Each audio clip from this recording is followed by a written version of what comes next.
information off of the official secure server and they're putting it on their own private server, and who knows what kind of protection those servers have, they are potentially exposing it to additional hackers. The other thing I worry about is, frankly, Elon Musk has a ton of business interest, including X, one of the largest social media digital platforms. He wants to, I guess, I hear that he wants to put some sort of payment plan in it. He can use all of this data for his own business purposes, to figure out who to target, where people are, learn about subscribers that he already has, learn a lot more information. And obviously, if your social security number gets out there, your home address gets out there, you're just a sitting duck for identity theft and fraud.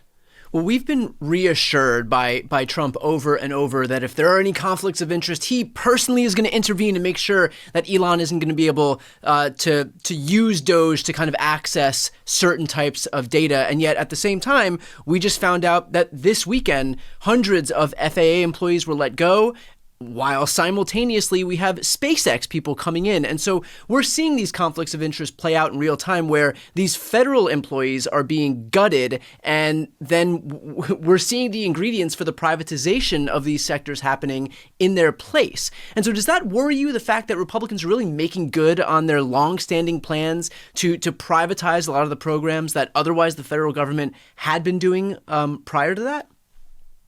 Well, let's just take a one step back. The president actually said that if Elon Musk has any conflicts of interest, Elon Musk will determine that and will recuse himself from anywhere. So basically, Elon Musk and the Supreme Court are the only entities or individuals that have absolutely no accountability and oversight to any ethical lapses or conflicts. Both of which are working out swimmingly thus far. Exactly.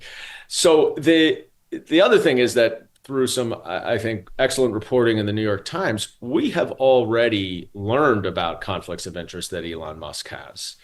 According to the Times, there were 32 ongoing investigations or enforcement actions against Elon Musk's companies from 11 different federal agencies. Trump has fired all the inspectors general in those agencies. Elon is going through and gutting both the budget and the workforce in all of these. And the Times reports that all of those investigations and enforcement actions have stalled. That is an outrageous conflict of interest. And then when you layer on the fact that he has $13 billion in government contracts for his various companies, and he's the one making decisions about which government contracts are waste, fraud, and abuse, it is literally textbook conflict of interest. And so Elon Musk is a businessman. He is not a public servant. He does not care about the public. He does not care about working Americans. He does not care about ensuring that those who are disadvantaged get access to good education and good opportunity, and make sure that they have health care and that there are child care programs so that adults and parents can work. The list goes on and on. He does not care. And the fact that he has been put in charge of making these decisions without any accountability, without any oversight, is just terrible practice and really dangerous. Congressman, I know this is kind of like a futile exercise, but if the roles were reversed and we had some Democratic billionaire with unfettered access to all of the systems in government, to social security numbers, to banking information, to the Treasury, to any American's private data, excuse the language, but Republicans would be losing their fucking minds. And so how does that asymmetry play out where you have none of these Republicans who seem to mind that all of these systems that even harbor their own information, secure their own information, are so neutralized by virtue of what we're seeing right now, and yet nobody on the right is speaking out. Nobody seems to mind an inch when just a few years ago, during the 2016 election cycle, we saw that Hillary using a private email server was apparently such a big issue that it's all they could talk about, front page news every single day for months and months and months. Security, national security was such an important issue. Security and private email servers were such an important issue. And yet now, when a bunch of high school grads and 20-somethings have access to all of this information, there is not a peep from anybody in the House Republican Conference or the House Senate Conference. It's I've learned long ago that hypocrisy is the rule, not an exception with Yeah. the Republicans. And you can imagine George Soros being in the position of Elon Musk, and Republicans' heads would explode. I think back more recently than 2016. I think back to last cycle, and you had an obsession from the House Republicans about President Biden's so-called conflicts of interest by earning money from foreign governments, which was completely debunked. They did not prove an inch. He got no money. Nothing was traced back to him. He had no relationships, no business dealings with anyone over there.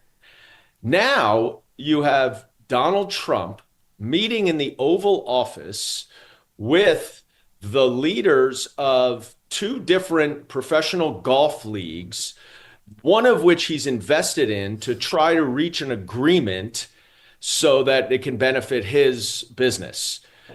He is building all over the place. I mean, the financial conflicts of interest of Donald Trump alone, forget about Elon Musk, Yeah. are outrageous, not a peep from the Republicans.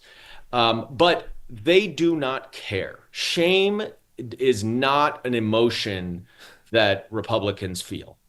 And we have to recognize that we're playing on a different playing field. And they will acknowledge they're hypocritical, but they don't care as long as they have the power and they're figuring out a way, legal or otherwise, to get done what they want. And that's why it's really important for us to recognize, yes, we are going to maintain as Democrats morality, integrity. We're going to follow the law. We believe in the rule of law.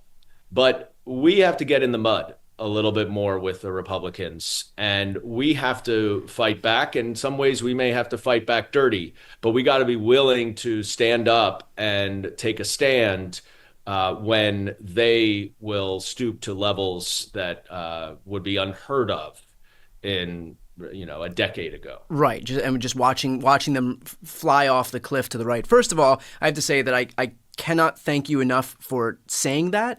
But second of all, just digging into that a little bit more, does that make you think, and the House Democratic Caucus more broadly, think about how you're going to interact with Republicans moving forward? Because there is a recurring theme in Democratic politics that if we extend goodwill to Republicans, then maybe by some miracle it'll be reciprocated. And we have seen over the course of years and decades that it's never reciprocated. I mean, we've seen for the CARES Act, for example, when just before Trump took office, every Democrat voted for the CARES Act, even though doing so would give Donald Trump a political win. And then Democrats took office under Joe Biden, and we passed the American Rescue Plan. And I'm not sure that any Republicans voted for that because it would give Joe Biden a political win. You look at how when Democrats took office, they name bills in such a way that gives Republicans credit for coming on board. We have the bipartisan infrastructure law. We have the bipartisan gun safety law. And so any opportunity we have to kind of confer goodwill in hopes of some elusive reciprocation by Republicans, we take that opportunity. And yet when Republicans have control, they just knife Democrats, and we never see any effort toward bipartisanship. When Merrick Garland was offered up onto the Supreme Court, Republicans said that we couldn't possibly give him a hearing because we're in an election year. And that rule was undermined by the fact that when Amy Coney Barrett was up, votes were being cast in that election. And so does that make you and your colleagues think differently about the ways that you're going to approach them moving forward, so that it doesn't feel like a Charlie having the football pulled away from him over and over and over again situation? Well, I'll speak for myself, absolutely. And one of the things that we are really coalescing around, and I think as we move forward, you'll hear a lot more about this. Is we're a